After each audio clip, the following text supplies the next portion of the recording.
April 25 అంటే ఈరోజు ఆదివారం అమావాస్య వచ్చింది. వీళ్ళలో ఎవరెవరు పరిహారాలు చేసుకోవాలనే దాంట్లో ముఖ్యమైన వాళ్ళు ఎవరంటే, ఎవరైతే వివాహం జరక్క ఇబ్బందికర పరిస్థితులు ఎదుర్కొంటున్నారో వాళ్ళు.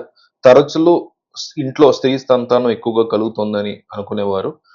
లేదా ఎవరైనా ఏదైనా పని మొదలుపెడితే ఇబ్బందులు రావడం, తరచూ ఇంట్లో ఎక్కువగా గొడవలు ఏర్పడుతూ ఉండడం, కుటుంబాల మధ్య కలహాలు, లేదా మనం తినేటువంటి ఆహారంలో తరచూ వెంట్రుకలు రావడం, ఇట్లాంటివి జరుగుతూ ఉండడం. అదేవిధంగా మీరు ఎవరైతే ఉంటారో ఏ పని తలపెట్టినా కూడా ఆ పనిలో ఇబ్బందికరమైనటువంటి సంఘటనలు, పరిస్థితులు ఏర్పడుతూ ఉండడం, మంచి సందర్భంలో అమౌంట్ లాస్ అయిపోవడం, ఖచ్చితంగా కలిసొస్తది అనుకునేటువంటి టైంలో అదే టైంలో మనకి దెబ్బ కొట్టడం, ఇబ్బంది పడిపోవడం మనం.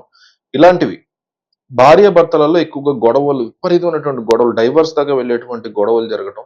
ఇంకా వ్యాపారము ఎంతో ఇబ్బందికరంగా జరుగుతూ ఉండడం. ఇలాంటి సందర్భాలలో అమావాస్య రోజు మనం చెప్పేటువంటి పరిహారాలు పాటించొచ్చు. ఖచ్చితంగా దగ్గరలో ఉండేటువంటి మీకు ఏ నది ఉంటే ఆ నది, యమున గాని, గోదావరి గాని ఎక్కడికైనా సరే వెళ్లి తప్పకుండా స్నానాన్ని ఆచరించండి.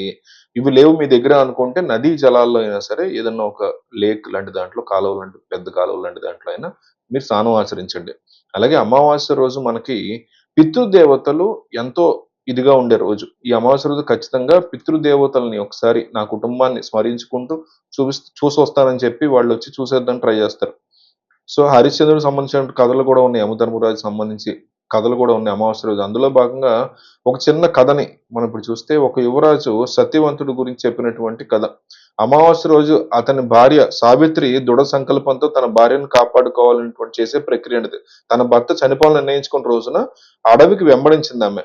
అలాగే మృత్యుదేవత ఆమెను చేరుకున్నప్పుడు ఆమె తెలివితేటలతో యముడిని ఓడించింది. సావిత్రి భక్తి అలాగే దృఢ సంకల్పానికి ముగ్ధులైనటువంటి యముడు వరం ఇచ్చాడు. సత్యవంతుడికి కూడా తిరిగొచ్చింది జీవితం. జలంధరుడు అనేటువంటి రాక్షసుడు ఒకానొక సందర్భంలో తన భార్య విష్ణువు పట్ల చూపించినటువంటి భక్తి తీవ్రతకి కృతజ్ఞతలు తెలుపుతూ అమరత్వాన్ని పొందుతాడు.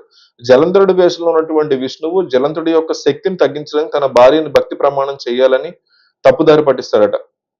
అందువల్ల జలంధరుడు అప్పుడు బలహీనపడ్డాడు అందువల్ల. సో, జలంధరుడు మరణించినప్పుడు విష్ణువుని అర్థం చేసుకొని మొక్కగా మార్చిందని కూడా చెప్తారు. విష్ణువు మరోవైపు ఆమెను ఆశీర్వదించి తనకి ఎల్లప్పుడూ విలువైనదిగా ఉంటుందనేటువంటిదని చెప్పాడట. ఫలితంగా భక్తులు ఆ ఆకులను ఉపయోగిస్తూ ఉంటారు. సో, అందువల్ల తులసి పూజ అనేది హిందువుల యొక్క సాంప్రదాయాల్లో ఎంతో విశేషమైనది. అలాగే హరిశ్చంద్ర మహారాజు కథ కూడా చూసుకుంటే ఇదే అమావాస్య రోజు హరిశ్చంద్రుడికి సంబంధించినటువంటిది ఏంటంటే దయగల అలాగే న్యాయమైనటువంటి పాలకుడు. అతను తన నిజాయితీ అలాగే నైతికతను ప్రసిద్ధి చెందాడు హరిశ్చంద్రుడు. అతను అనేక ఇబ్బందులతో ఎదుర్కొన్నటువంటి వ్యక్తి కూడా కొన్ని సందర్భాల్లో. సో, తనకు ఉన్నదంతా కూడా కోల్పోయాడు. సత్యము అలాగే న్యాయం పట్ల అతనికి అచంచలమైనటువంటి అంకిత భావం అతని కుటుంబాన్ని, రాజ్యాన్ని విస్తరించింది. అందరికీ తెలిసింది. చివరికి ఇది చైత్ర అమావాస్య నాడు విష్ణువుకి పూజలు చేయడం, ప్రార్థించడం ద్వారా అతను మోక్షాన్ని పొందాడు. అందుకని ఈ అమావాస్య చాలా ముఖ్యమైనదంటారు.